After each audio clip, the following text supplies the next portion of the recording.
Did you know a cook killed dozens of people and never believed she did anything wrong? Her name was Mary Mallon. She worked in the kitchens of wealthy New York families in the early 1900s.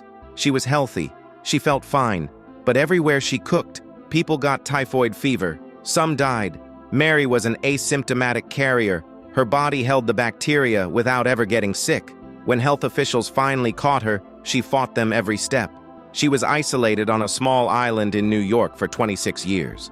She never accepted it, never stopped believing she was innocent. The families she destroyed never got an apology, just silence.